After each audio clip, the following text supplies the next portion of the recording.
y que me van a poder hacer todas las preguntas que se les vayan ocurriendo a partir de las 12:30, pero también en el campus, que yo me voy a tomar el tiempo para responderlas a todas.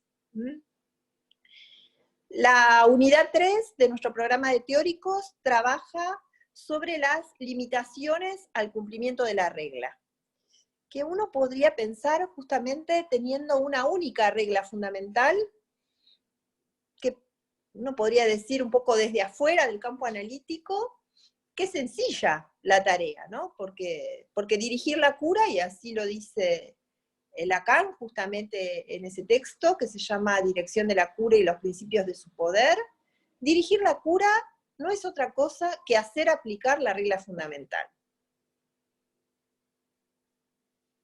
Sin embargo, hacer aplicar la regla fundamental no es solamente pronunciar esa regla, sino ser garante del cumplimiento de esa regla todos y cada uno de los encuentros que tengamos con el analizante. Todos y cada uno de esos encuentros, porque inevitablemente el analizante va a tender a infringir esa regla. Vamos a ver cómo eso se produce de distintas maneras, de acuerdo a la estructura, de acuerdo al tipo clínico. Bueno, entonces empecemos un poco por Freud. Freud tiene varios textos donde enuncia la regla. El que tienen en esta unidad como guía para pensar esta cuestión es un texto que se llama Recordar, Repetir y Elaborar, ¿no? En ese texto, perdón, y reelaborar, siempre le quito el último re. Es un texto que está incluido dentro de ese corpus que son los escritos técnicos, que son como un pequeño tesoro. Piensen que, a diferencia de otras disciplinas que tienen bibliotecas de la técnica, nosotros tenemos algunos textos técnicos, y esos son unos, ¿no? Esos textos freudianos. Y en ese texto lo que hace Freud es contraponer a la aplicación de la regla la compulsión a la repetición. Podríamos decir entonces que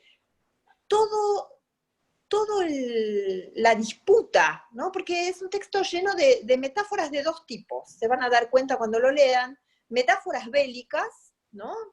Porque habla de lucha, de compulsa, y metáforas tópicas, van a ver, porque habla también de espacios, de reinos intermedios entre la enfermedad y la vida, del oso polar y la ballena, habla en otros textos técnicos, ¿no? De cómo hacer, de cómo llamar a los demonios, ¿no? De distintos espacios, ¿no? Que se entrecruzan en algún punto en la neurosis de transferencia. Y en ese texto, lo que señala Freud es que toda la cura es una especie de pugna entre un paciente que quiere repetir y un analista que va a tratar de que recuerde. Es decir, ahí escucho como voces yo, como música, no sé si alguien no tiene silenciado el micrófono. Bueno, sigo adelante. Entonces, es una permanente lucha, va a decir, con los pacientes para retener, él lo dice así, en el ámbito psíquico, algo que compulsivamente intenta realizarse en el ámbito motor. Les voy a leer una pequeña cita que corresponde a la página 155 de este texto.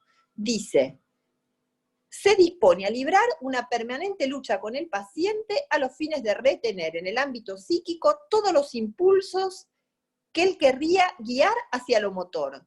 Y si consigue tramitar mediante el trabajo del recuerdo algo que el paciente preferiría descargar por medio de una acción, lo celebra como un triunfo de la cura. Es decir, que podríamos pensar que en esta cita de Freud, recuerdo y repetición se oponen, ¿no? La repetición iría por un circuito corto, de aliviar cierto displacer, circuito corto, compulsivo, que de algún modo escapa a las vías de la palabra. Y en cambio, el recuerdo, ¿no? Y Freud dice, ¿no? Mediante el trabajo del recuerdo. El recuerdo implica un trabajo, es decir, una demora de esa descarga, ¿no? Una demora de esa descarga porque supone un trabajo, supone una dialectización, que podemos pensar que coincide la demora de esa descarga con la abstinencia. Estamos acostumbrados a afirmar que la cura transcurre bajo abstinencia. Pero no solo bajo abstinencia, como vamos a ver más adelante, de las distintas demandas de satisfacción, ¿no? Amorosa, por ejemplo, las que explora Freud con sus pacientes enamoradas, ¿no? Él habla de las pacientes de lógica de albóndigas y de sopas, ¿no? Que solo quieren satisfacción de ese amor nuevo que surge en la transferencia, sino también con la abstinencia de repetir en lugar de recordar, es decir, de cortocircuitar, ¿no? Ese trabajo vía alguna actividad motora. En este texto tenemos un término de Freud que es agieren, ¿no? Donde él habla de cierta repetición en la cura, ¿no? Que recuérdenlo para más adelante cuando veamos acting y pasaje al acto, ¿no? Hay un antecedente de lo que va a ser el acting out. Pero me parece importante que retengan acá, ¿no? Que de algún modo la repetición, ¿no? Está todo el tiempo a punto, ¿no? De franquear este dispositivo, que es un dispositivo de palabra, porque el análisis propone eso, un dispositivo de palabra, donde deberían pugnar para que en lugar de pasar a la acción, se hable. Sin embargo, y acá hay otra cuestión interesante a pensar, ¿no? Otro punto paradójico un poco del psicoanálisis, ¿no? Sin nada de la repetición en juego en la cura analítica sería imposible. Es decir, por un lado necesitamos que el paciente recuerde en lugar de repetir. Pero no podemos imaginarnos que se ponga en marcha el dispositivo transferencial si algo de la transferencia no incluye una pieza de la repetición. ¿Por qué digo esto? Y para Freud es bastante claro, ¿no? En este texto Freud dice que la cura inclusive se inicia con una repetición. ¿Y qué repite el paciente? ¿Qué es lo que insiste por repetirse, por escenificarse? Freud va a decir que síntomas, inhibiciones, rasgos patológicos de carácter e inclusive actitudes inviables, ¿no? Podríamos decir nosotros, desde una concepción de la transferencia freudiana y también lacaniana, que lo que se repiten también, lo que se va a poner en escena son las condiciones amorosas del sujeto. Lo que se resignifica, esta vez con el analista en el centro de esa nueva enfermedad, que es la neurosis de transferencia, también son las condiciones de amor, con un patrón de relación que reproduce esas relaciones con los primeros objetos infantiles, es decir, con esa matriz edípica. Eso es lo que Freud denomina en este texto como el cliché. El analista va a ser tomado por el cliché del paciente, es decir, que esa maquinaria de resignificación de lo mismo, de los mismos patrones de vínculos, donde de algún modo Freud hablaba de neurosis de destino, ¿no? Alguien queda siempre ubicado en el mismo lugar, una y otra vez, ¿no? El amante traicionado, el trabajador que se queja de que aunque cambie de trabajo nuevamente es explotado por sus compañeros, por los otros que están a cargo de él, ¿no? Distintas escenas que se resignifican una y otra vez, que Freud trabaja del lado de la neurosis de destino, ¿no? Todo eso es una maquinaria que necesitamos que se ponga en marcha. Es decir, que la cura inicia con una repetición, aunque es a la repetición a la que vamos a tener que mantener a raya para que no desgarre el lazo analítico. Bueno, tenemos una ventaja, ¿no? Y es que estamos en el centro ahora de esa repetición. Por eso les decía que hay un montón de consideraciones tópicas en este texto, ¿no? Porque es un reino intermedio, porque estamos en el centro, en tanto analistas, podemos pensar ya desde Lacan que hemos sido tomados como objeto, que el analista ha sido tomado como objeto ahora de ese cliché. Se deja tomar como objeto por el malentendido que propone la transferencia, consciente a ser de otro, ¿no? A vestirse con los ropajes del otro singular de este sujeto. En este texto, que es un texto precioso, hay un caso clínico que me parece que muestra esa dificultad. No sé si se habrán detenido en ese caso clínico. Es un caso clínico que está contado por Freud en apenas una carilla. Freud lo introduce allí para hablar de cómo la cura inicia con una repetición. Y como es muy generoso, a diferencia de muchos colegas, lo que hace es contar un caso de fracaso, ¿no? No un caso de éxito donde todo es maravilloso, sino un caso donde el lazo analítico se desgarra. Él cuenta que acude a su consulta una anciana dama que tenía como síntoma huir de su hogar en un estado de duerme-vela, y luego, cuando volvía a su hogar o cuando la encontraban, no tenía ningún dato de qué había motivado la huida, de dónde había estado, es decir, había, como podríamos llamarlo, como una falta de saber acerca de lo que había pasado. Y entonces Freud cuenta que inicia la cura con él en una transferencia tierna. Recuerdan que la transferencia tiene estas divisiones, ¿no? Tiene una vertiente tierna, una vertiente erótica, ambas son parte de la transferencia positiva, y una vertiente hostil. La vertiente tierna es indispensable para que algo del dispositivo se ponga en marcha, pero sabemos que todas, ¿no?, van a ir apareciendo e ir jugando su papel. Porque si es una rescenificación de las primeras relaciones con los primeros objetos, todas esas distintas mociones ambivalentes van a estar presentes.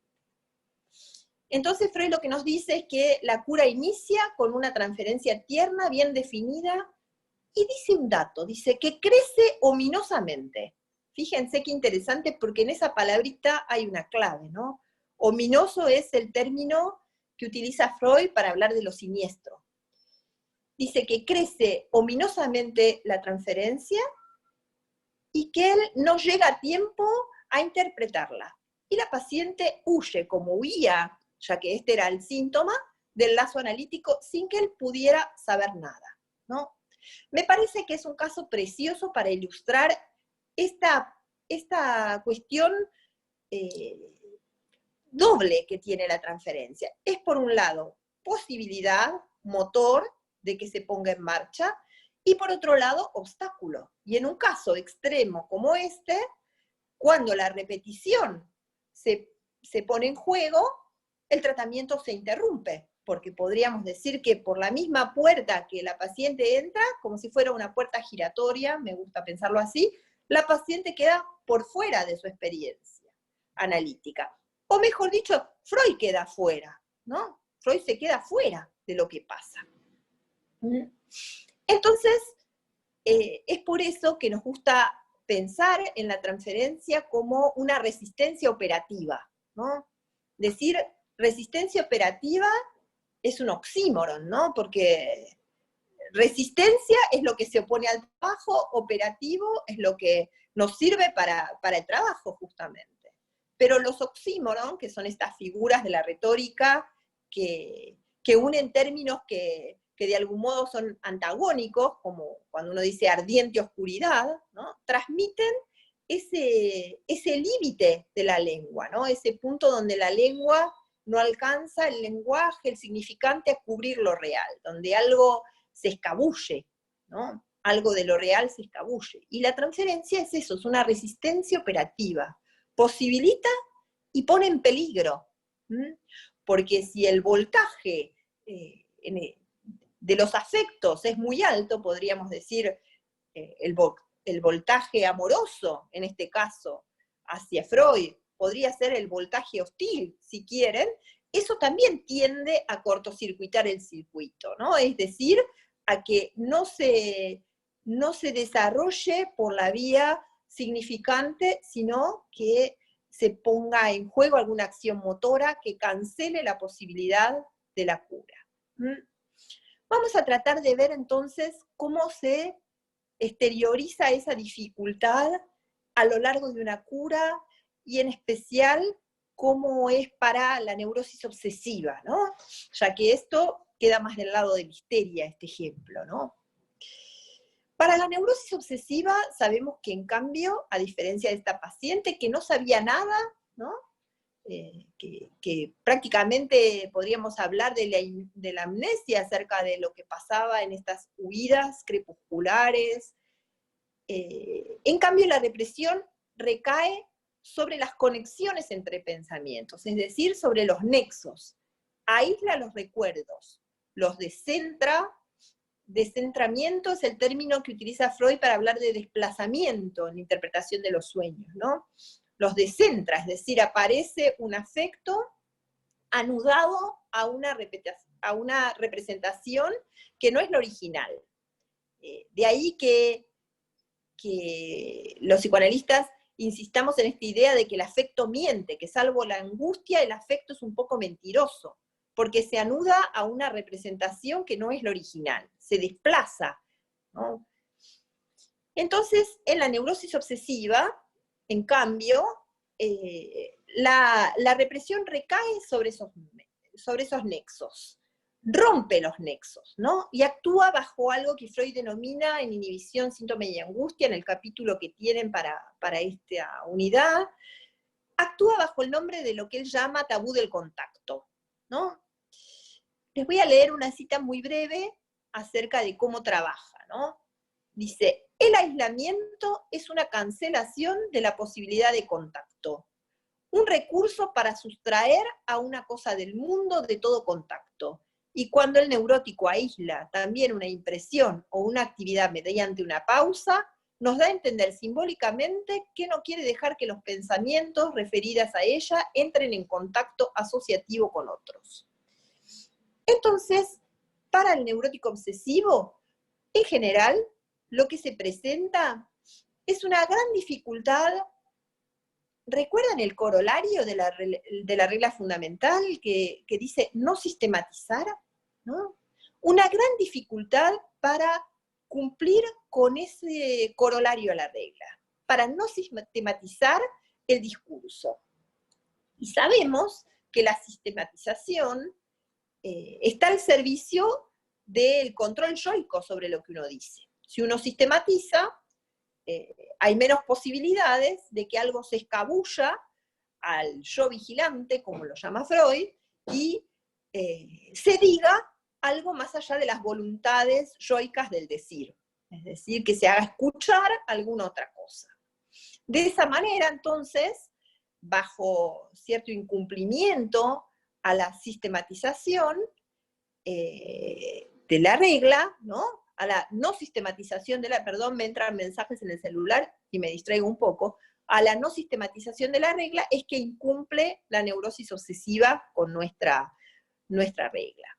Por eso, a veces, cuando uno tiene bajo tratamiento, un paciente neurótico obsesivo, un analizante, muchas veces lo que uno hace a partir de la intervención, con el corte, es interrumpir ese relato ordenado, organizado, a favor de la resistencia, ¿no? Es decir, ordenado a favor de que nada de lo que no estaba controlado se escuche. Entonces, imaginemos un paciente que viene y dice, bueno, el martes cuando me fui de acá pasó tal cosa, y el miércoles pasó tal otra, y el jueves, y uno dice, ¿qué pasó el domingo? ¿No? como una estrategia posible para interrumpir ese relato por ahí monocorde, que lo que tiende es a aplacar cualquier posibilidad de que algo se cuele en los intersticios, de que algo se haga oír más allá de una voluntad de control. Bueno, tenemos varios modos entonces de incumplimiento a la regla. Algunos tienen que ver más con como decíamos, ¿no? Con que algo de ese amor se torne como un requerimiento, una exigencia. Otros tienen que ver con el olvido, otros tienen que ver con un olvido una amnesia que recae más selectivamente sobre esos nexos. Pero, ¿no? También tenemos la cara operativa de la transferencia, sin la cual esto no sería posible, ¿no? En su cara operativa, ser tomados por ese cliché que significa repetidamente los vínculos con los primeros objetos edípicos, nos permite desde adentro de la neurosis misma ver crecer esa nueva enfermedad, ¿no? Entonces, en esa paradoja, en esa tensión, trabajamos. En esa tensión donde el paciente intentará que algo se repita y nosotros pugnaremos para que se recuerde, sabiendo que inevitablemente algo se va a repetir y también pugnando porque, como decía Freud en la primera cita que leímos, cada vez que algo se recuerda es un éxito para la cura, ¿no? Pero Freud lo dice así, dice, es la resistencia más fuerte al tratamiento, la transferencia. Y describe también otro momento crucial, ¿no? Donde se obtura el surgimiento de cualquier material asociativo. Me parece importante porque este momento crucial no lo podemos pensar en una estructura o en otra, sino como, lo podríamos pensar como inherente a nuestra propuesta, ¿no? Si nosotros nos proponemos entonces como objeto de esta nueva enfermedad, ese objeto puede tener por momentos algo de perturbador, ¿no? Para el analizante. Y lo que dice Freud, sin tener una conceptualización como la que va a tener Lacan, del analista como semblante de objeto, del objeto A, es que la presencia del analista puede obturar en algún momento el surgimiento de cualquier material asociativo. Piensen, por ejemplo, en cómo lee Freud, en cómo lee Lacan la afonía de Dora cuando quedaba solas con la señora K, ¿no? No solo como lo había leído Freud, como que la voz huía, porque ¿para qué hablar si el amado no estaba? Sino como un efecto de la cercanía con esa mujer, ¿no? De estar a solas con la señora K, que produce esa afonía, ¿no? Entonces, lo que nos señala Freud es que en cierto momento puede ser que no haya surgimiento de ningún material asociativo porque todas las ocurrencias se deniegan por la presencia del analista. Es un momento bastante crucial, que esa presencia lo enmudece. Y nos propone Freud una salida de ese impasse. Lo que dice es que en ese momento podemos comunicarle al paciente que las asociaciones se refieren a la persona del médico, ¿no? Y de ese modo relanzar el trabajo analítico. A mí lo que más me importa es que ustedes registren esa ambigüedad, ¿no? Que tiene esta frase, transferencia, resistencia operativa. Este oxímoron, ¿no? Donde muestra que estamos maniobrando, ¿no? Con productos explosivos, ¿no? De algún modo. Que es de alto voltaje, como yo les decía. Bueno, después tenemos un tercer escrito técnico, incluido en la unidad 3, que es puntualizaciones sobre el amor de transferencia, que está referido, dedicado específicamente al sentimiento que subyace a la transferencia, que es el amor. No en vano, cuando Lacan trabaja la transferencia, elige el diálogo platónico, el banquete, que es todo un encomio, ¿no? Al amor, ¿no? Y ahí en este texto freudiano, Freud hace un recorrido sobre cómo es ese amor transferencial, y lo que va a decir es que comparte la mayor parte de las cualidades con el amor a secas, es decir, es igual a cualquier otro amor, ¿no? Es tan loco, tan narcisista en todo caso, como cualquier otro amor. Sin embargo, tiene dos características que lo singularizan, ¿no? La primera, que es muy importante no perder de vista, es que es provocado por la situación analítica, es producto del dispositivo. Y la segunda es que va a ser tomado por las fuerzas de la resistencia. Es decir, que no es que el amor sea resistencial, sino que las resistencias se van a valer de la corriente amorosa, sobre todo de la amorosa erótica, para las huestes de la resistencia, para impedir el trabajo.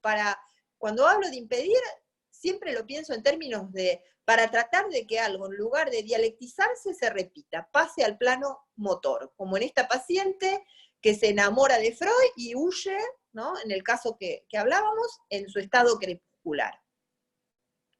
Con respecto a la primera característica, que es provocado por la situación analítica, me parece muy importante tener en claro que al decir esto, Freud lo que nos dice es, no es conmigo, no es por las virtudes del analista, no es porque el analista tenga ninguna condición de ser especial para ser amado. Freud es muy hábil ahí, no se deja embaucar por las mieles de la transferencia. Sabe que es un afecto que se le dirige a él, pero podría ser cualquiera, podría ser a cualquiera que esté en ese lugar. Inclusive quienes trabajan en hospitales a veces hablan de el psicoanálisis, ¿no? En nuestro país, que tiene mucho desarrollo en los servicios hospitalarios, hablan de que esta transferencia podría darse con la institución en la que se trabaja, ¿no? Por eso es que Lacan, cuando hace su algoritmo de la transferencia, escribe, van a verlo en la guía, que está en la página, no les puedo compartir pantalla desde el celular, pero yo les copié el algoritmo de la transferencia, creo que en la página 14, a ver, no, bueno, lo van a encontrar porque no hay muchos gráficos, ¿no? Pero lo van a encontrar. Entonces, Lacan lo que escribe es SQ, para indicar, ¿no? Con SQ, que la transferencia se dirige a un S cualquiera, a un significante cualquiera, se pone en marcha por dispositivo. Basta con que el analista ocupe ese lugar para que el amor se le dirija. Puede ser viejo, joven, feo, flaco, gordo, no importa, no tiene ninguna importancia, es un amor artificial en ese sentido. El enamoramiento del paciente, ¿no?, le ha sido impuesto por la situación analítica, ¿no? Nos dice Freud, y no se puede atribuir, digamos, a las excelencias de su persona, no hay razón para que se enorgullezca el analista de semejante conquista, como la llamaríamos fuera del análisis.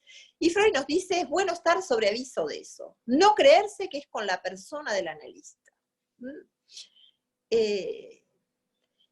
Es muy interesante, ¿no?, en ese punto, si lo pensamos, ¿no? Freud, qué agudo, ¿no? No creer que era con él y estar advertido de que era por dispositivo, ¿no? Y está advertido además de que esto va, como les decía antes, en la segunda condición, que va a ser tomado para la resistencia, que va a ser tomado el argumento del amor para interrumpir la cura, para quebrantar la autoridad del médico, rebajándolo a la condición de un amado, es decir, a la condición de partener amoroso. Es un modo de poner a prueba al riguroso analista, nos dice Freud. Poner a prueba, podríamos pensarlo así, ¿no? Un deseo que es un deseo más fuerte, que es el deseo del analista, que es más fuerte que cualquier otro deseo, ¿no?, de consentir ahí a cualquier encuentro. Entonces, ahí Freud se hace una pregunta, dice, ¿y cómo maniobramos con ese afecto que hemos visto surgir, que responde a condiciones que le impusimos nosotros, ¿no?, para que eso no cortocircuite la empresa analítica. Y ahí Freud dice que prohibirlo sería un obrar ajeno a un analista, ¿no? Y acá hay una cita donde nuevamente hay, así me parece, consideraciones tópicas, ¿no? Fíjense, dice, sería lo mismo que hacer subir un espíritu del mundo subterráneo con ingenios y conjuros para enviarlo de nuevo ahí abajo sin inquirirle nada, es decir, sin preguntarle nada. Uno habría llamado lo reprimido a la conciencia solo para reprimirlo de nuevo, presa del terror. Bueno, coraje entonces. No se trata de que una vez que aparecen los demonios, decir, no es conmigo, es con su madre, no es conmigo, es con su padre, ¿no? Incluye más bien una indicación muy interesante sobre el coraje del analista y sobre el deseo de saber, ¿no? Queremos saber de eso que por ahí no mucha gente quiere saber, ¿no? De los demonios, de qué tienen los demonios de la repetición para decirnos. ¿Mm? Además, solo podemos acceder a ese saber por vía de esta repetición. Bueno, y la respuesta que nos da Freud entonces es no prohibir, y por la positiva lo que nos dice es dejar subsistir en el enfermo necesidad y añoranza, como fuerzas pulsionales del trabajo y la alteración. Guardarse de apaciguarlas mediante subrogados. Nuevamente, abstinencia. Recuerdan que yo les decía que la cura transcurre en abstinencia porque necesitamos que el paciente no repita, sino que recuerde. Y también en abstinencia porque el analista no puede responder a esos requerimientos amorosos. No puede responder no solo por la consideración ética de que esto es producto del dispositivo, sino además porque eso abortaría el proceso analítico. Necesitamos que esa necesidad y añoranza se sostenga, ¿no? Es decir, que la cura transcurre en esa privación, en esa insatisfacción. Entonces la abstinencia es un principio aplicable al analista y al analizante. No solo necesitamos que esa añoranza permanezca, además es importante tener presente que necesitamos la permanencia del síntoma, ¿no? Que si el síntoma se levantara rápidamente por efectos de este amor nuevo, aunque sea sugestivo y poco duradero, nos quedaríamos un poco sin brújula, ¿no? Porque el síntoma es la brújula del análisis, ¿no? Como nos dice Freud, es el verdadero partener del analista, el síntoma. Entonces, necesitamos que ese síntoma entre en transferencia, continúe, ¿no? Continúe presente. Pero hay otra cosa de la cita en la que quiero detenerme, ¿no? Dice, guardarse de apaciguarlas mediante subrogados. Es muy interesante pensar eso. Solo podríamos brindarle subrogados, ¿no? Esto porque el objeto está perdido, digamos, ¿no? Es decir, que cualquier otro objeto que nosotros pudiéramos brindar a ese drama que se está reproduciendo, que no es otro que el drama edípico, sería un subrogado, sería un pobre consuelo. Y rápidamente el paciente se daría cuenta de que eso no es lo que buscaba, ¿no? Con esta metonimia propia del deseo. El síntoma, entonces, que necesitamos que permanezca, ¿no? Durante la cura, esa formación que es la más propia y la más ajena al sujeto, es el verdadero partener del analista. Y el verdadero partener del analista es este síntoma nuevo que reedita el síntoma original de la neurosis, pero que es el síntoma de la neurosis de transferencia. ¿Qué habla? ¿No? Que es un síntoma parlanchín, que es un síntoma que ya no funciona en su cara de autoabastecimiento de goce, sino que realiza una pregunta. El ejemplo Plinker que tenemos es el ejemplo de Dora, ¿no? Recuerdan que Freud advierte que Dora tose específicamente cuando se refiere al padre y a sus amoríos con la señora K. La garganta de Dora, entonces, con su tosecita, una tosecita nerviosa, lo que expresa es cómo la garganta sirve de sede, escenifica esa satisfacción sexual que el adolescente fantasea, imagina que su padre ¿no? le brinda a la señora K, que su padre impotente, un Vermogen, ¿no? le brinda a la señora K. De ese modo, Freud, al escuchar la tos de la muchacha, comprueba esto que para Freud es muy evidente, que son los lazos entre el síntoma neurótico y el vivenciar sexual de los enfermos, ¿no? Es otra de las afirmaciones que solemos hacer, ¿no? Que los síntomas son, representan el vivenciar sexual de nuestros pacientes. Bueno, Lacan, en sus desarrollos sobre la transferencia, retoma, ¿no? Los desarrollos freudianos para hablar, sobre todo acá tienen algunos pasajes del texto de la proposición del 9 de octubre, para hablar de la transferencia como un dispositivo pivote. El pivote es un artificio que en general tiene dos piezas y que está entre dos, ¿no? Tiene un artificio que tiene una pieza cilíndrica en general, que se apoya en otra, que hace de algún modo como palanca, ¿no? Es una fórmula de una palanca, ¿no? Y se sitúa entre, nuevamente una consideración tópica, ¿no?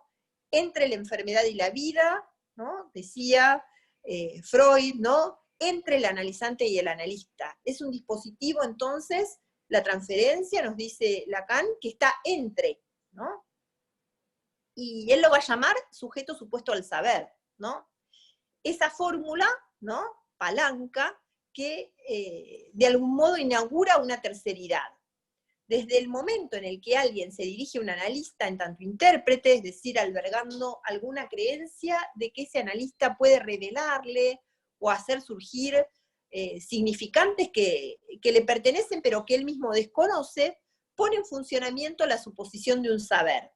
La suposición de un saber, por un lado, en su cara, podríamos decir, más imaginaria, de que el saber lo tiene ese intérprete, que ya sea porque él lo sabe o porque va a poder abrir camino a esos significantes retenidos en el inconsciente, pero también pone en funcionamiento la suposición de que esos significantes estaban en el inconsciente y que de algún modo están determinados por ello. Es así que Lacan propone esta fórmula en la proposición, este matema, que es el algoritmo de la transferencia. El algoritmo de la transferencia lo podemos pensar en sintonía con el síntoma partener, o el síntoma analítico, ya que designa aquello a partir de lo cual alguien se dirige a un analista, ¿no? Van a ver en el gráfico que en el piso superior Lacan coloca una S, ¿no? Una flechita y un SQ, indicando que de algún modo, ¿no? Se le dirige a un S cualquiera esa demanda. Y en la línea inferior de la fórmula hallamos la suposición del sujeto supuesto al saber, como una implicancia del lazo escrito sobre la barra. Es decir, lo que está sobre el piso superior determina lo que está en el piso inferior. La S minúscula, escribe Lacan, representa al sujeto. Y las otras dos S, del sujeto supuesto al saber, grafican, ¿no?, entre los paréntesis, el S1 y el S2, es decir, la circulación de saber presente en los significantes. Entonces, la suposición del sujeto saber, al saber, es una implicancia del vínculo con el analista-intérprete. Cuando uno se dirige a un analista-intérprete, siempre supone un saber, pero a la vez supone que ese saber en algún punto estaba retenido por el inconsciente, es lo que llamamos la creencia en el inconsciente. Si ustedes retoman, por ejemplo, los primeros escritos de Freud, los escritos más de divulgación, ¿no? Psicopatología de la vida cotidiana, la interpretación de los sueños, el chiste. Freud está haciendo todo un trabajo de instalar la creencia en el inconsciente en la comunidad, diciendo, el inconsciente existe, el inconsciente nos determina nuestros sueños, determina nuestros actos fallidos, determina nuestros olvidos, ¿no? De algún modo, entonces, cuando alguien se dirige con una pregunta acerca de su propio síntoma o de su malestar a un intérprete, ya se pone en marcha algo del sujeto supuesto al saber. Como es un dispositivo pivote, ¿no? El analista va a responder a esa suposición, no revelando al modo de un antiguo oráculo cuál era ese saber retenido, ¿no? Sino devolviendo, de algún modo, a esa pregunta la regla fundamental, ¿no? Como si un paciente viniera a decirnos, ¿qué me pasa? Y uno le responde, bueno, dígame todo lo que se le ocurre. Es decir, el saber retenido en el inconsciente está de su lado. Ahí se muestra bien ese pivote.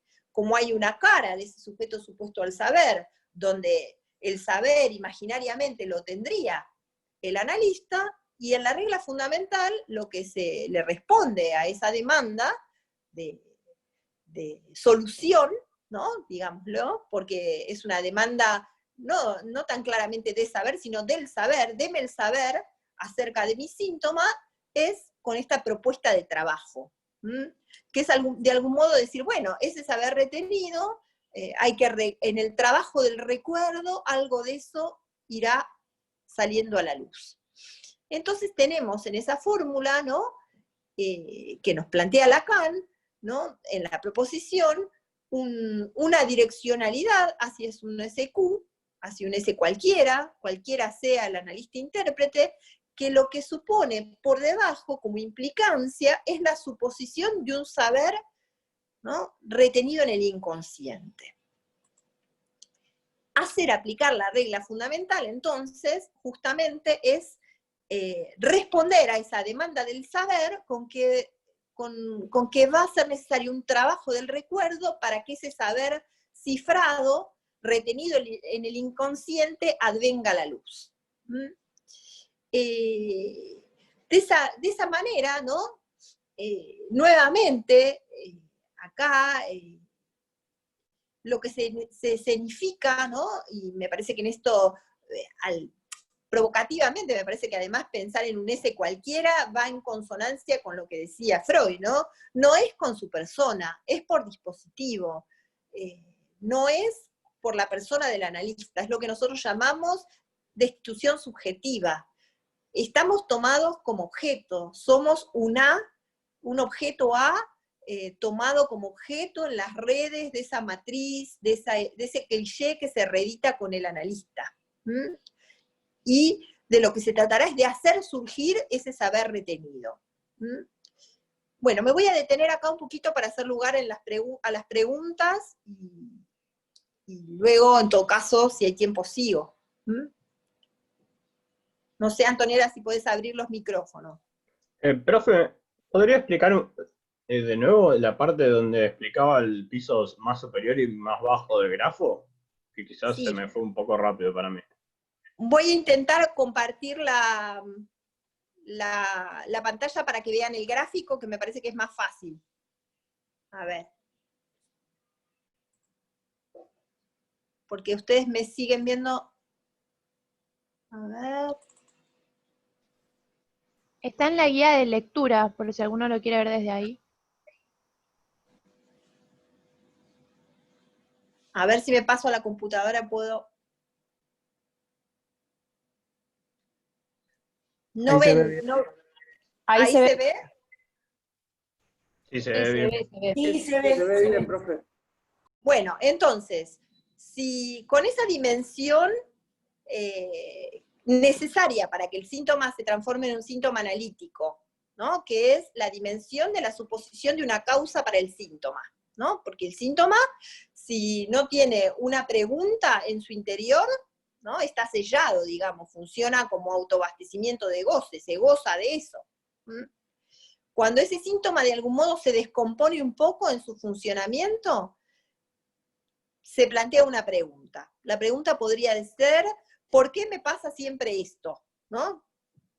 Esa pregunta se le dirige a un SQ, ¿no? A un analista cualquiera, a alguien que va al lugar de intérprete.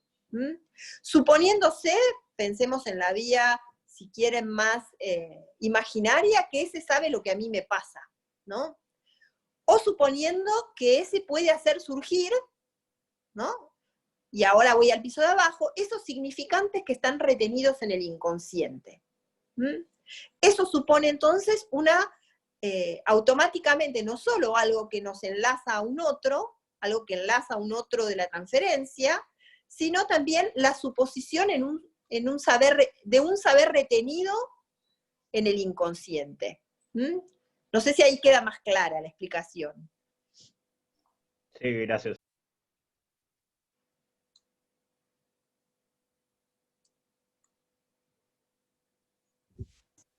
Yo tengo una pregunta respecto a la pregunta con el síntoma. Sí. Cuando el síntoma la persona pasa a preguntarse qué me está pasando, ¿eso ya implica una división subjetiva o la división subjetiva tiene que realizarse como en la transferencia ya en el dispositivo instalado? ¿O eso ya implica parte de una división subjetiva? Uh-huh. A ver, la división subjetiva podría ocurrir sin analista inclusive. La división subjetiva, lo que pasa es que hay distintos modos de la división subjetiva. La división subjetiva es uno de los modos en los que hay emergencia del sujeto. Nosotros solemos pensar en el sujeto y usar ese término de un modo muy desprolijo. Decimos sujeto como si fuera el paciente. El sujeto es siempre evanescente. Uno de los modos en los que aparece el sujeto es la división subjetiva. Si yo quiero decir una cosa y digo otra, ¿no? Recuerdo un ejemplo, por ejemplo, de Freud, ¿no? Cuando él dice que un empleado, es muy simpático, dice que un empleado brinda por un jefe que está por jubilarse. Entonces, cuando va a brindar por el jefe, dice, los invito, y en vez de decir a brindar, dice a eructar por fulano de tal, ¿no? Automáticamente Freud lo analiza para pensar en el chiste, ¿no? Pero en realidad, en vez de chiste, podríamos pensar que lo que se cuela ahí es algo de la división subjetiva. Produce chiste porque pone en escena que tan querido parece que el jefe no era, ¿no? Vehiculiza algo que la censura hubiera mantenido soterrado. Ahí tenemos una emergencia subjetiva, por ejemplo. Cuando algo burla, ¿no? Las exigencias yoicas, la voluntad del decir. Lo que pasa es que no todas las emergencias subjetivas producen una división del mismo modo, ¿no? Uno podría reírse frente a eso, uno podría angustiarse. La angustia más extrema es una división subjetiva, por ejemplo, destitutiva, donde el sujeto queda prácticamente, nos dice Lacan, borrado por la barra. Entonces, la pregunta por el síntoma, volviendo a lo que vos decías, tiene que tener dos condiciones. Por un lado, ser una pregunta acerca de la causa, en la que uno se implica de algún modo, en la que el que se pregunta se implica. Sería más bien una pregunta, ¿por qué tengo que ver yo con esto que se me repite? Y a la vez debería dirigirse a un otro, enlazar al otro de la transferencia en ese movimiento de pregunta para que eso se conforme en un síntoma analítico. Por supuesto hay un montón de preguntas tramposas, ¿no? Porque hoy no estamos en la época de Dora, donde Dora llega a Freud a decirle, soy objeto de un odioso cambalache, yo no tengo la culpa de nada, ¿no? La gente llega al consultorio diciendo, yo sé que la mitad de la culpa es mía, bla, bla, bla. Eso no quiere decir que haya una verdadera pregunta acerca de en dónde está demasiado adaptado a su síntoma, ¿no? O de cómo estuvo demasiado adaptado hasta el momento a las condiciones de su síntoma. No sé si te pude responder. Sí, me quedó más claro, más preciso era. Gracias. ¿Profe, puedo hacer una pregunta? Sí, claro. Bueno, son dos en realidad, pero son similares. Una es si Adelante. Si el SQ, el significante cualquiera, sería como el significante del saber que le supone al analista. Y otra es como, si puedes precisar un poco cómo sería el pasaje de ese momento a que se instale el sujeto supuesto saber, pero más en términos simbólicos, porque me pregunto, el hecho de que se dirija un significante cualquiera a un analista al que le supone el saber, ¿eso implica que se dirige a un otro si es que en realidad todavía no, no hay, no se implica a sí mismo? A ver, pensémoslo así. El SQ es un lugar, ¿no? Es un lugar que va a ser ocupado por ese analista cualquiera, ¿no? Esa pieza es necesaria, ¿no? Como yo les decía, los que trabajan en hospital piensan que a veces el SQ es la transferencia de una institución, ¿no? Alguien que dice, como ustedes habrán dicho, yo quiero estudiar en la UBA, gente que dice, yo me quiero analizar en el Ameguino, ¿no? Eso va al lugar del SQ, por ejemplo, podríamos pensarlo, ¿no? De un significante cualquiera donde se supone que hay cierta garantía para el saber. Cuando la transferencia se pone en marcha, hablábamos de la repetición que implica la transferencia, en ese cliché que se pone en marcha, bueno, ahí ya se recorta, ¿no? Muchas veces distintas cuestiones de ese analista en particular, ¿no? Para que se ponga en marcha la transferencia. Pero en principio es un lugar, como el otro, que es un lugar. Entonces vemos, si quieren, en su dimensión, no sé, más imaginaria, esta vertiente donde uno podría decir, bueno, pero si trabaja en el Ameguino seguro es buen analista, y en su versión ya más de la cara más real del objeto que se pone en juego, ese momento de enmudecimiento que nombraba Freud, ¿no? En su escrito técnico. Y en su vertiente más simbólica, todo el trabajo en torno al recuerdo, como dice Freud, al significante. Están esos planos todos en juego. Por supuesto, por ahí discriminarlos es más didáctico, pero no quiere decir que se den por separado, ¿no? No sé si te pude responder. Sí, gracias. Hola, profe, perdón, tengo una pregunta. No Te entendí veo en bien la la playa. diferencia. Sí. No entendí bien la diferencia entre el incumplimiento de la regla en la neurosis obsesiva y en la histeria. Bueno, en ese ejemplo que nos pone Freud, hay algo de la repetición por la vía de cierta cuestión amorosa, ¿no? Que interrumpe el trabajo analítico, en ese ejemplo particular. En el caso de la neurosis obsesiva, lo que señala Freud en Inhibición, Síntoma y Angustia, es que en ese capítulo que ustedes tienen, Freud habla de distintos mecanismos que son correlativos a la formación de síntoma en la neurosis obsesiva.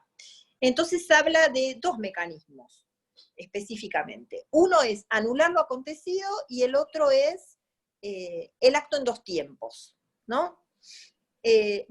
Uno es anular lo acontecido, que coincide con el acto en dos tiempos, y el otro es el distanciamiento, el aislamiento-distanciamiento, ¿no?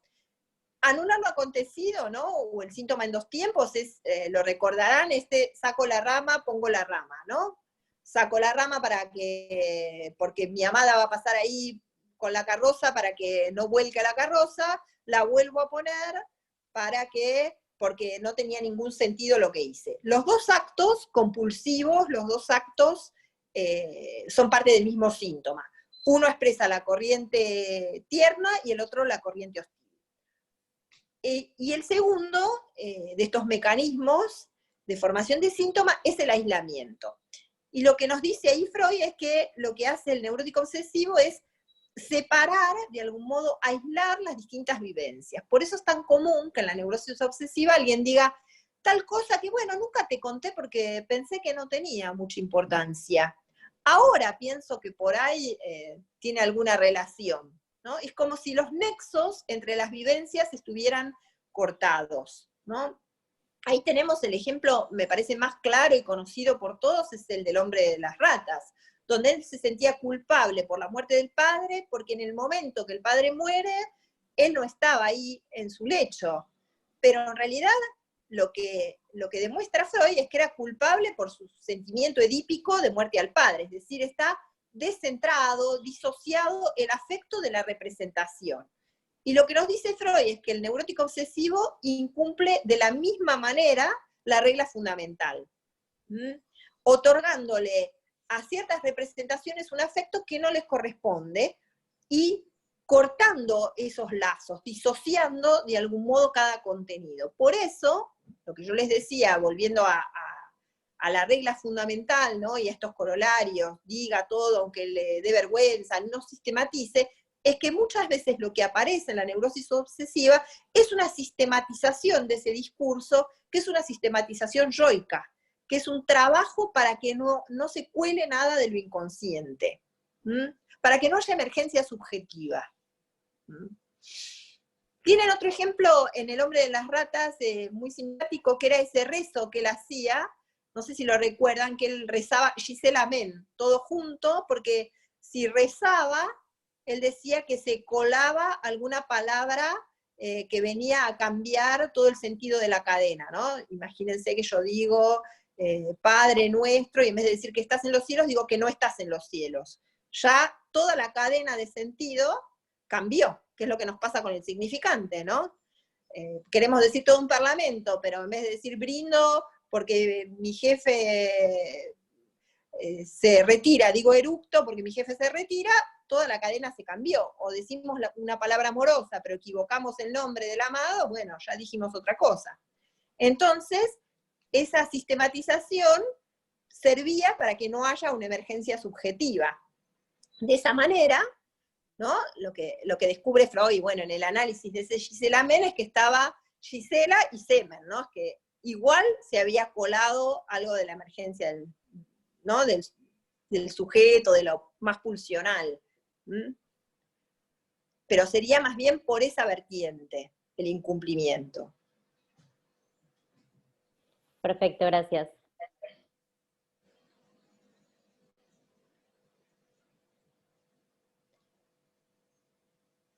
No sé si tienen alguna otra pregunta.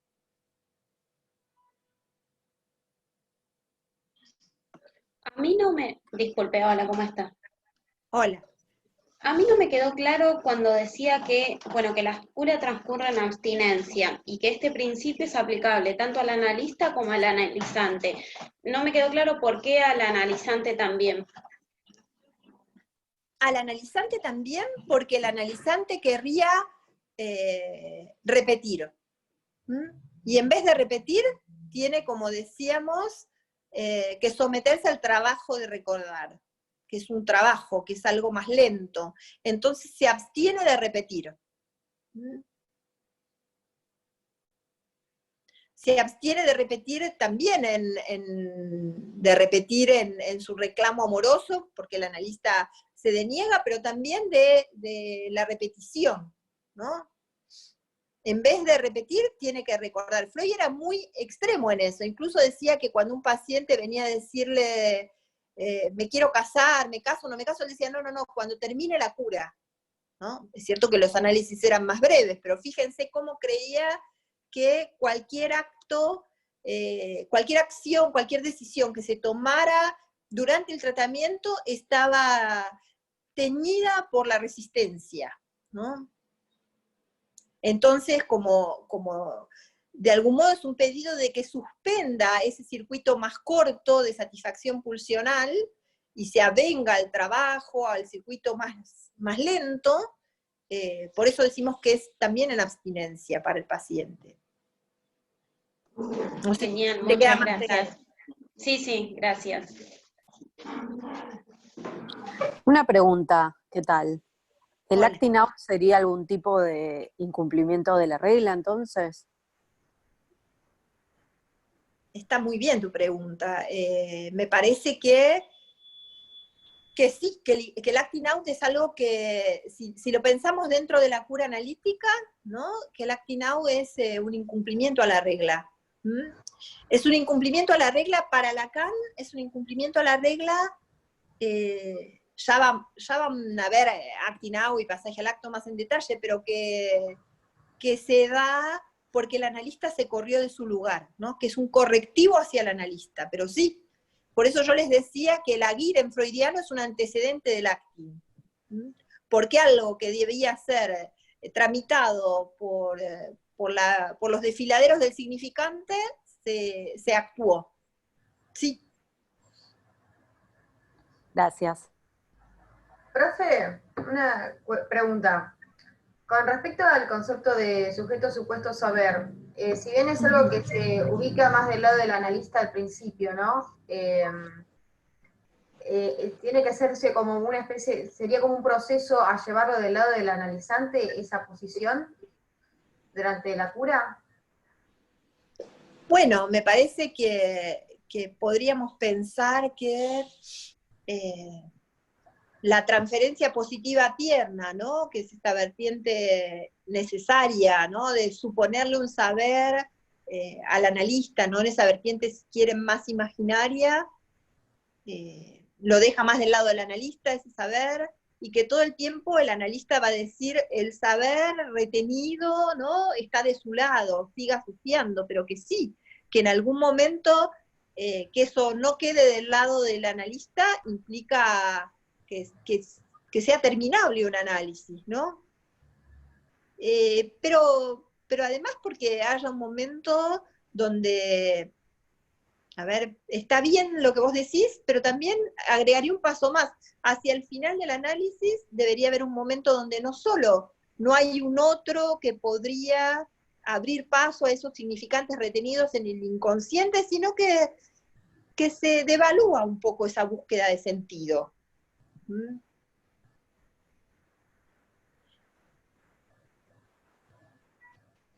Que ya lo que debía ser interpretado ya está, que ya no hay, que ya está, que ya se soporta mejor ese sinsentido que tiene lo real.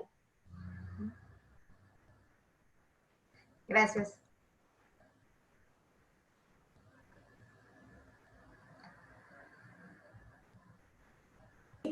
Sí, profesora, una consulta también, una pregunta. Nosotros vemos solamente entonces, en este caso, neurosis, pero no vemos otras estructuras entonces, en el sentido de transferencia positiva tierna y hostil, digamos. Cuando hablamos del grafo y suponemos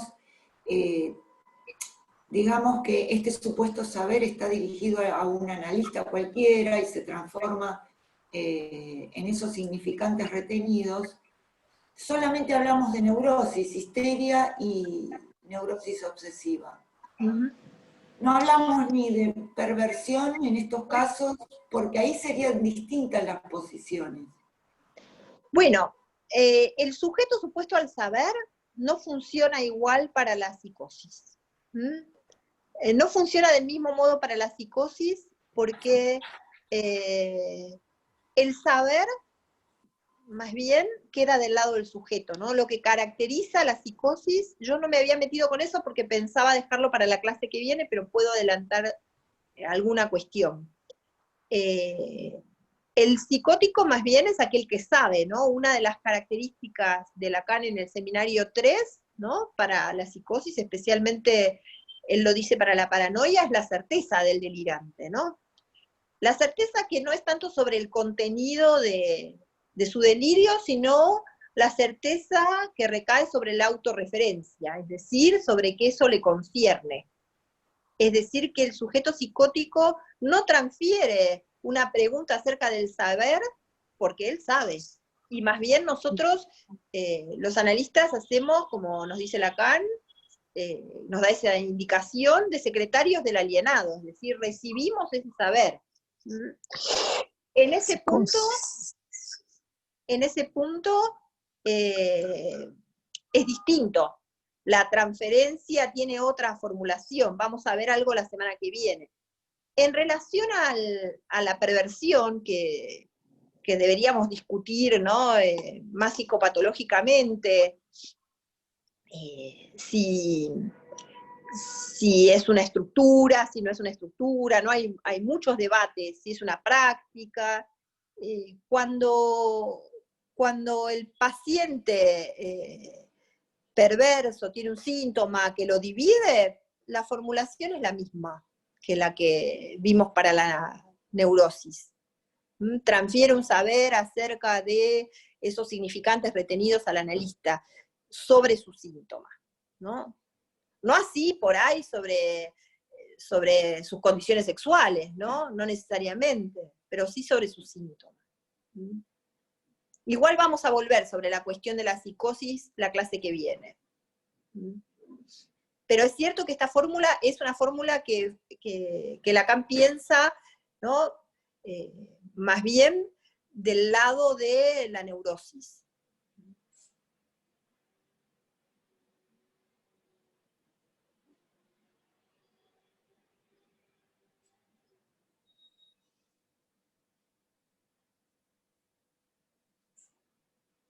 No sé si tienen más preguntas para hacer.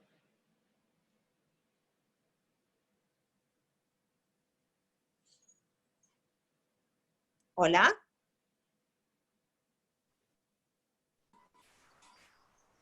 Te estamos escuchando, ¿eh? Ah, bueno, bueno. Sí, escuchamos. Bueno. Si quieren puedo avanzar un poquito con la cuestión de la psicosis.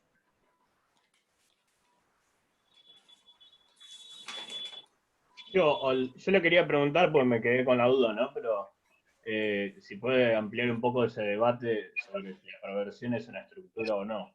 Porque es algo como que capaz no vemos mucho en la facu. Bueno, me parece que nos iríamos un poco del tema del teórico, pero hay todo un debate en el psicoanálisis acerca de a qué llamamos perversión. Es un tema además de mucha actualidad, ¿no? Ustedes saben que,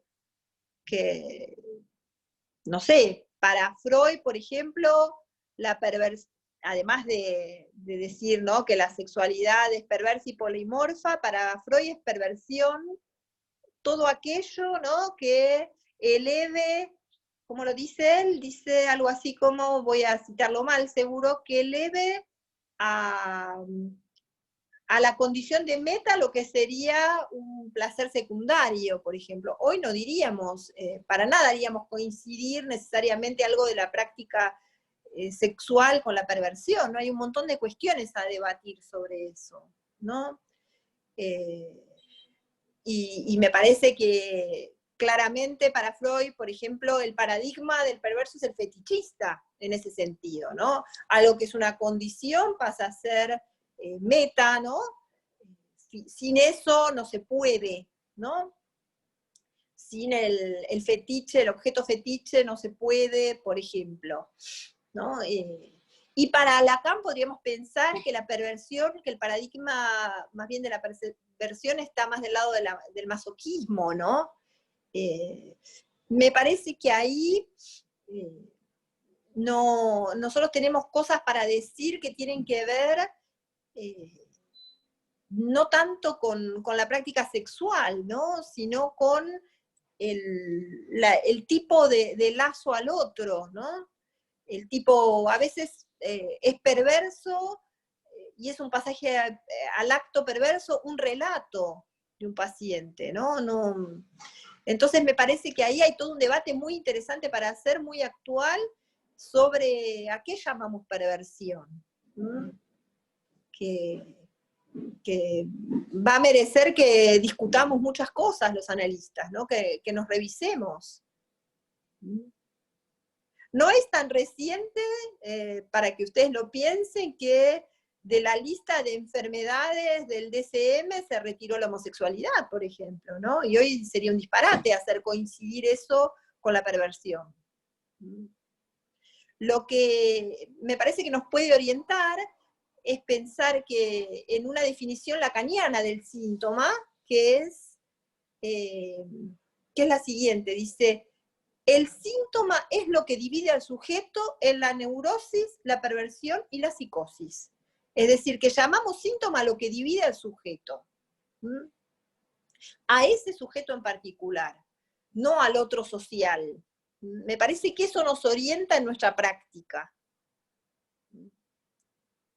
No sé si te respondo un poco. un poco, porque no querría tampoco Sí, gracias. aplastar el debate, ¿no? Sobre algo tan serio.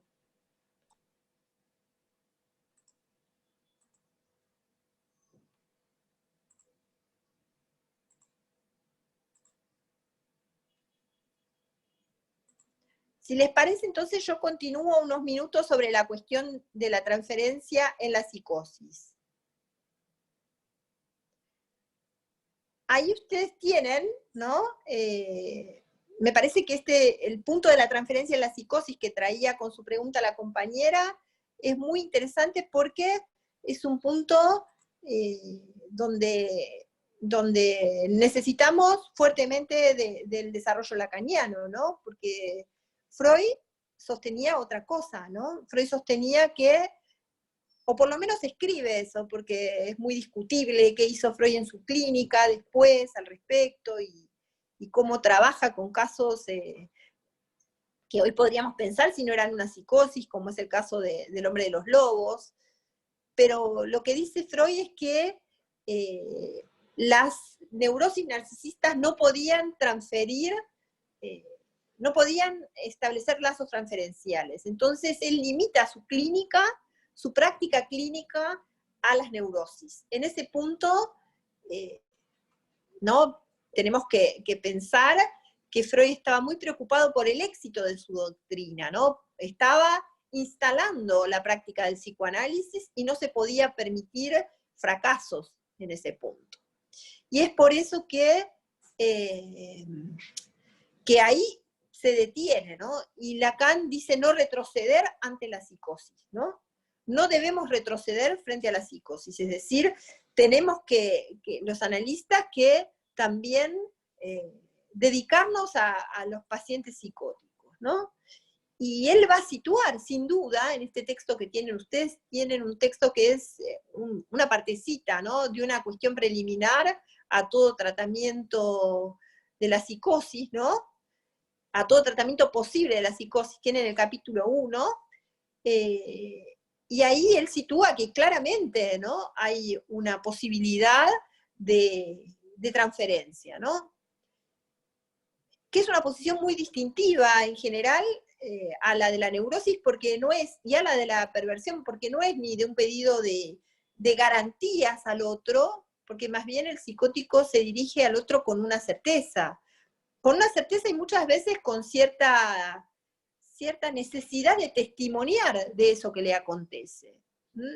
Una certeza que, como yo les decía, puede prescindir de la consistencia lógica, que no es una certeza sobre el contenido del delirio, inclusive puede prescindir de que esa realidad no se ajuste al lazo social, es una certidumbre de que eso se refiere a sí, es decir, lo que Lacan va a llamar la autorreferencia. Es por eso que escuchar al paciente psicótico implica la destitución subjetiva fuertemente es una exigencia, ¿no? Porque implica compartir esa realidad que puede ser delirante, que puede ser, no sé, inquietante, ¿no? Siempre recuerdo una colega que vino a supervisar conmigo, que tenía un paciente en el hospital, que la perseguía por los pasillos y le decía, doctora, me están operando, ¿no? Entonces ella lo sentaba a este paciente y le decía, no te están operando, estás acá conversando conmigo. Y el paciente se iba, muy ofuscado, ¿no? Y esta colega, que era jovencita, estaba muy angustiada porque era muy pesado lo que le decía. Le decía, ahora me abren, me tocan los órganos, me maniobran. Y el paciente la buscaba para decirle esto, ¿no?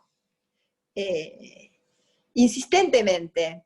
Hasta que en un momento de la supervisión, yo le propuse, le dije, ¿y si lo escuchás a ver qué te quiere decir?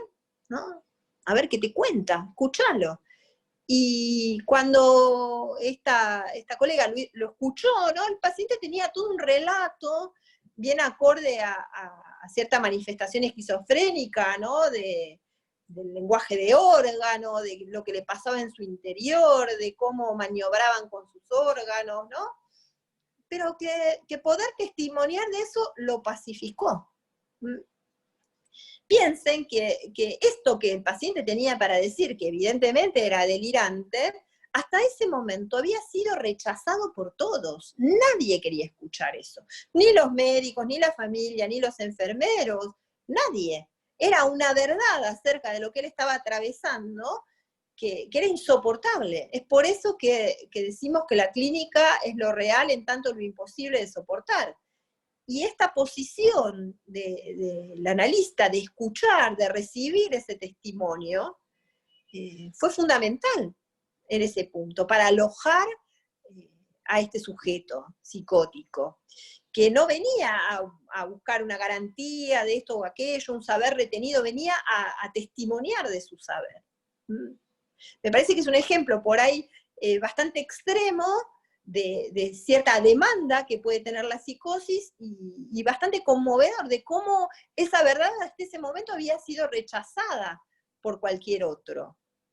Y está el analista ahí para recoger ese guante y para darle dignidad de sujeto y escuchar eso que tenga para decir, aunque sea insoportable.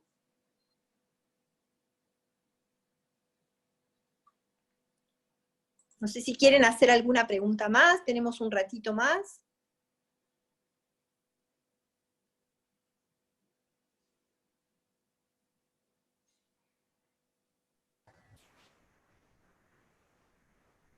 Y entonces, ¿para dónde sería la cura en el caso de una psicosis? O sea, la psicosis en sí no tiene, no es una estructura, no tiene una cura. Pero ¿para dónde se orientaría la cura analítica? Bueno, es que hablamos de cierta estabilización, de soluciones, ¿no? Como que es el mismo término que usa Freud para el síntoma, ¿no? Que es una solución neurótica, de soluciones menos sufrientes para los sujetos, ¿no? Hablamos más que de cura, que sería como un paradigma por ahí más médico, de soluciones, de saber hacer, de inventos, ¿no? De invenciones.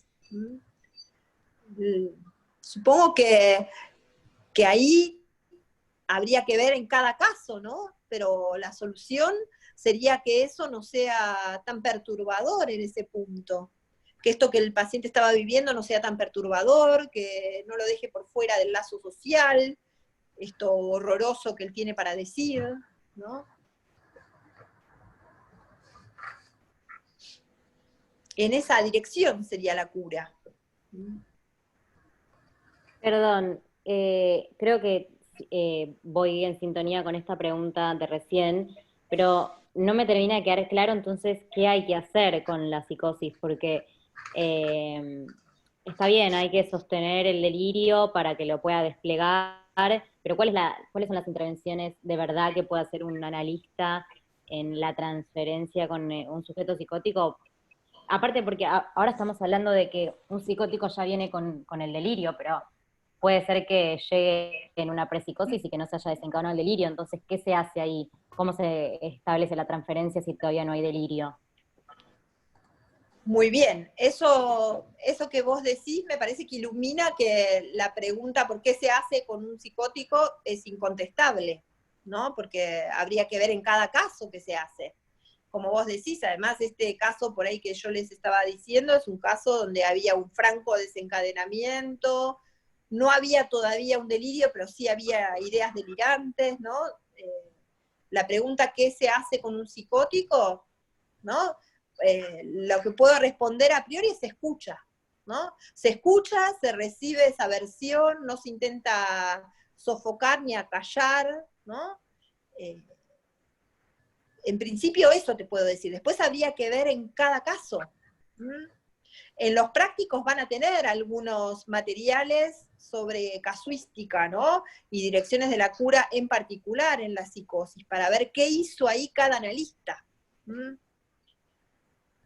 En este caso me parece que el ejemplo lo que muestra es que ella hasta ahí había rechazado esa versión, que es un modo de no pagar con la destitución subjetiva, ¿no? Porque decirle a un paciente que dice, me están operando, no, no te están operando, ¿no? Es creer que la realidad de uno es más importante que la realidad del otro. Cuando ella se corre de ese lugar y recibe su versión, eso produce un apaciguamiento. Porque además de que lo estaban operando, eso era una experiencia totalmente privada hasta ese momento. Y ahora puede pasar por un circuito que enlaza a otra persona. Gracias. No, por favor. Vamos a tratar de ir viendo, seguramente en los prácticos van a haber más distintas maniobras, ¿no? Que tienen lugar con casos particulares de psicosis. Sí, hay un... No, quería decir que hay un texto que vemos en hospitales, creo que es de Colette Soler, que es Clínica sobre la psicosis, y habla justamente, específicamente de la transferencia en psicosis y la exposición del analista. Claro, ahí ella trabaja casuística y trabaja como cierta maniobra más limitativa, distintas cosas, ¿no? Cierta cuestión en relación al ideal. Profe, justamente mi pregunta iba por ese lado del ideal. Justo el texto de Lombardi, que se llama, bueno, de una cuestión preliminar de Lacan, creo que se llama así. Sí, la cuestión preliminar de Lacan, que dice que habla de las dos posiciones, bueno, de las tres posiciones que habla Soler, y que una es que posicionarse como el ideal, en tanto orientación del goce, una de las posibles posiciones del analista. Entonces yo me preguntaba, ¿cómo es? Porque también recuerdo que el texto de ella hablaba que primeramente el psicótico se posiciona como ideal, de sí mismo, si no estoy mal. Entonces pensaba, ¿cómo es posicionarse un analista desde el lugar del ideal? Deberíamos saber ahí ver cada caso, ¿no? Deberíamos ver en cada caso cómo se juega eso, ¿no? Cómo es posicionarse desde el ideal y cuáles son los riesgos de cada lugar, ¿no? Que se ocupe. Ahí que está bueno pensar que Colette Soler está marcando estas distintas intervenciones, pero referidas a esa casuística en particular. No son una receta, por eso yo les decía, a diferencia de otras disciplinas, nosotros tenemos poquitos textos técnicos. No es que uno puede decir, posiciónese desde el ideal y eso da tal resultado, ¿no? No es un input que hace un output preciso, ¿no? Es caso por caso. Ahí me parece que si quieren la clase que viene, volvemos sobre esas intervenciones de Colette Soler y vemos más en detalle cómo es cada una de esas posiciones. Yo les ofrezco eso, me parece que va a ser más cuidadoso sobre el texto. Porque el problema también del ideal es que puede virar al lugar del otro completo, ¿no? Claro. Que sea más bien más inquietante. Imaginemos si en vez de que esta colega que yo les contaba le dice, no, no te están operando, le dice, sí, te están operando. Ahí veo como, un poco que es el que la opera, ¿no? Son todos, nuevamente, ¿no? La transferencia, yo les decía, es de alto voltaje lo que estamos maniobrando, ¿no? Pero podemos volver sobre esto la clase que viene. Sí, perfecto. Sí, porque le preguntaba, porque quedar del lado del ideal podía quedar como del lado del otro persecutorio, entonces digo, ¿cómo se manejaba con eso? Pero sí, estaría bueno para ver qué viene. Bueno, vamos a dejar acá entonces esta semana, y la semana, por supuesto, si tienen preguntas que les van surgiendo, me las van volcando al chat, yo las voy a ir contestando, y la semana que viene continuamos el desarrollo de esta unidad. Gracias, profe. No, por favor. Gracias, profe. Gracias. Gracias por la clase. Gracias. Gracias. Gracias, profe. Hasta luego. Gracias, profe.